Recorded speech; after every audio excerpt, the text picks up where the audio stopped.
Donc, on commence maintenant le chapitre 3, le chapitre sur les équations. Donc, en fait, on continue l'algèbre, mais maintenant, on va faire des équations puis on va être capable de trouver la valeur de x. Donc là, la première page, on a un petit peu de vocabulaire à faire. Puis après ça, on va continuer à se pratiquer à traduire des équations, mais on va aller un peu plus loin. Puis vers la fin du document, là, tu vas voir qu'on commence à trouver la valeur de x, puis c'est ça qu'on va faire dans les prochains cours aussi. Donc, le cours d'aujourd'hui, celui qui était pendant le cross-country, voilà ce qu'on a fait aujourd'hui. Donc, premièrement, une équation à une inconnue est une relation d'égalité qui contient un terme manquant appelé inconnu. Donc, la variable, maintenant, on va l'appeler une inconnue parce que ce n'est pas quelque chose qui va changer, c'est quelque chose qui va avoir une valeur fixe qu'on va essayer de trouver. Si, par exemple, je vous donne x plus 14 égale à 26, x, c'est ce qu'on appelle notre inconnu. C'est une valeur qui ne va pas changer, mais on va la trouver, on va apprendre à la trouver. Si je vous donne, par exemple, 31 égale 45 moins 2y, bien, y, c'est mon inconnu. Maintenant, vous allez aussi entendre parler de membre de droite et membre de gauche. Donc, tout ce qui est à droite du symbole égal, c'est le membre de droite. Tout ce qui est à gauche du symbole égal, c'est le membre de gauche. Plus tard, vous allez voir qu'il va y avoir des inconnus des deux côtés. Mais là, on n'est pas rendu là. Tu peux mettre pause n'importe quand pour prendre le temps de prendre les notes. Donc maintenant, si je veux résoudre une équation à une inconnue, il faut trouver la valeur de cette inconnue qui rend l'égalité, la relation d'égalité vraie. Si par exemple, je vous donne 24 égale 3a, comment on peut faire pour trouver a? Bon, il y en a plusieurs qui vont le trouver par essai-erreur. Ici, a vaut 8. A vaut 8 parce que 3 fois 8, ça fait 24. Donc, la solution de mon équation, c'est 8. A égale 8. Il faut que A égale 8 pour que l'égalité soit vraie, pour que 24 soit égal à 3 fois 8. Donc, ce qui manquait, c'était 8, parce qu'on veut que ça donne 24. Donc, le 8, on appelle ça la solution de l'équation. Donc, c'est un autre mot de vocabulaire, la solution de l'équation. Maintenant, la page 2, tu n'as pas rien à écrire. C'est des mots de vocabulaire, des mots-clés qui peuvent t'aider. Quand on parle d'addition, on utilise souvent les mots comme total, somme, plus que, ajouter, augmenter.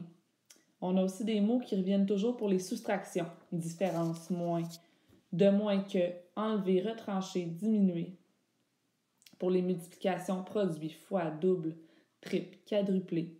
Pour les divisions, quotient, part, séparé, moitié, tiers, etc. Donc là, c'est des mots-clés qui peuvent te permettre, quand tu lis un énoncé, de trouver si c'est une addition, une soustraction, une multiplication, une division. Aujourd'hui, vous allez voir dans ce document-là, c'est pratiquement tout le temps des additions, des fois des multiplications, mais plus ça va aller, plus je vais en faire des différents. Donc, on va faire un problème ici. Donc ici, on va traduire notre équation, on va poser notre équation plutôt, puis on va la simplifier, la réduire le plus possible. Puis on ne trouvera pas tout de suite x, ça va être dans les cours d'après. Donc si on lit notre énoncé ici, Julie et Martin ont lu 24 romans. Martin a lu 2 fois moins de romans que Julie. Combien de romans Martin a-t-il lu? Première étape, je représente par une lettre l'inconnu pour laquelle j'ai le moins d'informations. Donc, X, ça va être l'inconnu pour laquelle j'ai le moins d'informations. Est-ce que c'est les romans lus par Julie ou c'est les romans lus par Martin? Bien, on sait que Martin a lu 2 fois moins de romans que Julie. Si Martin a lu 2 fois moins de romans que Julie, pour Martin, on a déjà une petite information, mais pour Julie, on ne sait rien. Donc, X, ça va être le nombre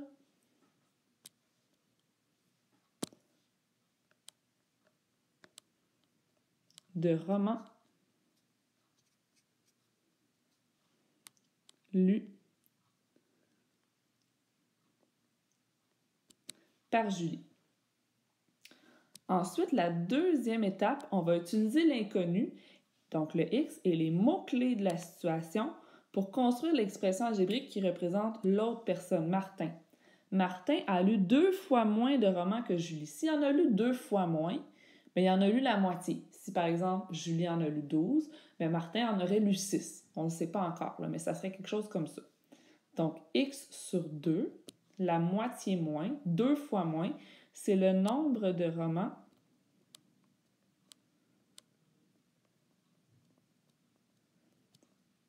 lus par Martin. La troisième étape, ça va être construire l'équation.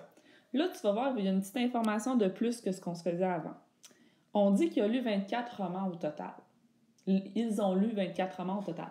Avant, dans le chapitre 2, je te disais, par exemple, exprime-moi l'expression algébrique réduite qui représente la somme des romans lus.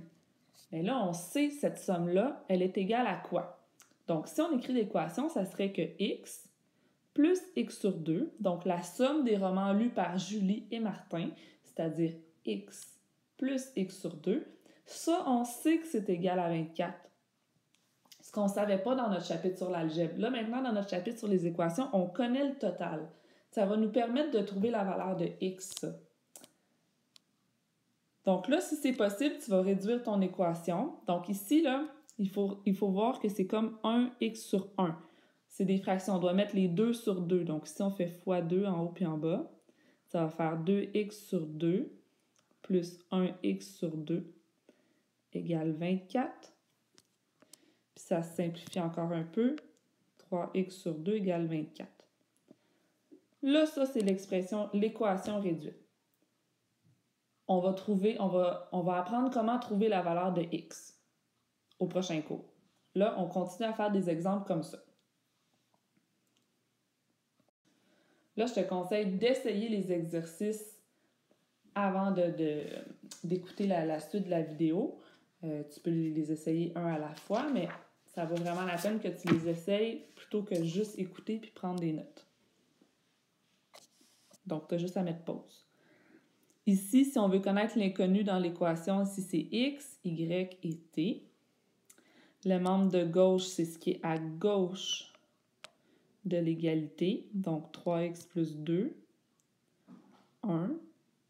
2t moins 1, c'est à gauche. Puis ce qui est à droite, on a 20. Dans la deuxième, on a 5 moins 2y. Dans la troisième, on a 4t moins 7. Donc, n'oublie pas, tu peux mettre pause pour t'assurer de prendre tout bien en note.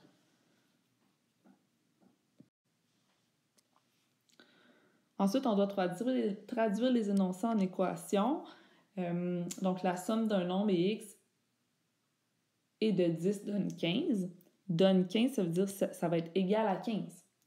Le produit d'un nombre y par 5, c'est 5y. Le produit, c'est 5 fois y. Donne 60, donc ça veut dire que ça va être égal à 60. Donc là, dans notre énoncé, on rajoute ce à quoi l'expression algébrique est égale. Ça nous donne une équation. 5 retranché du nombre z donne 20. Donc 5 retranché de z, ça veut dire que je soustrais 5 à z. Et ça me donne 20, ça veut dire que c'est égal à 20. Le quotient du nombre n par 3, c'est n divisé par 3. Le quotient donne 5, donc égale 5. Et le triple du nombre t est 36, ça veut dire 3 fois t égale 36. Le triple, c'est une multiplication, 3 fois t égale 36. Donc là, on a une variable dans chaque équation. On serait capable de trouver la valeur. On va apprendre comment faire un peu plus tard. On va regarder le numéro 3. Ici, on dit que x, c'est l'âge actuel de Nathalie. On doit exprimer les énoncés en équation.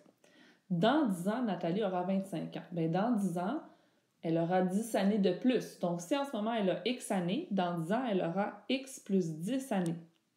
Et ça va donner 25 années en tout. Donc, x années actuellement, plus 10 années, elle aura 25 années. Pour le deuxième, il y a 5 ans, ça veut dire que c'est 5 ans avant maintenant. Donc, j'avais 5 ans de moins. Nathalie avait 5 ans de moins. Donc, elle avait x moins 5. Elle avait quoi? 10 ans. Donc, il y a 5 ans, elle avait 10 ans. X moins 5 égale 10. Le tiers de l'âge de Nathalie est 5 ans. Donc, ça veut dire le tiers de l'âge de Nathalie. Si X est l'âge de Nathalie, le tiers de son âge, c'est divisé par 3. Donc, le tiers de son âge, c'est 5 ans. Si on retranche 10, donc moins 10, du double de l'âge de Nathalie, donc du double de l'âge de Nathalie, 2x, on obtient 20. Donc 10 de moins que le double de son âge. Ensuite, le double de l'âge qu'aura Nathalie dans 5 ans est 40. Donc, qu'est-ce qui est 40?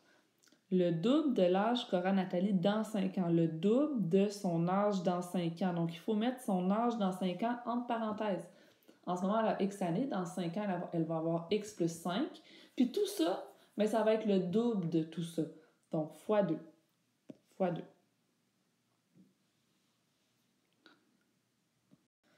On continue avec l'exercice 4. Encore une fois, je te conseille de l'essayer avant d'écouter la vidéo. Un père a 25 ans de plus que son fils. Aujourd'hui, la somme de leur âge est 55 ans. Détermine l'âge du fils. Donc, premièrement, représente par une lettre l'inconnu pour laquelle j'ai le moins d'informations. Donc, l'inconnu pour laquelle j'ai le moins d'informations, c'est l'âge du fils. Parce que le père, je sais déjà que c'est 25 ans de plus que son fils. Le fils, je ne sais rien. Donc, ça va être l'âge du fils, le X.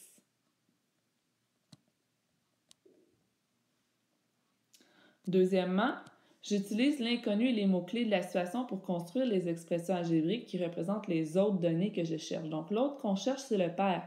Le père, il a 25 ans de plus que son fils. Donc, ça veut dire X plus 25. 25 de plus que son fils. Donc, X plus 25. Ça, c'est l'âge. L'âge du père.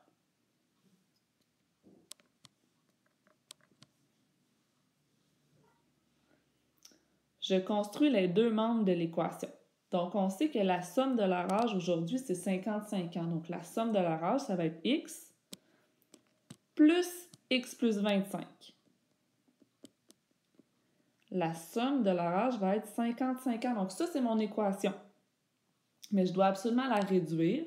Donc, ici, 1x plus 1x, ça fait 2x plus 25. Et ça, c'est égal à 55. Puis un peu plus tard, on va trouver comment déterminer la valeur de x. Pour le moment, on continue ces exercices-là.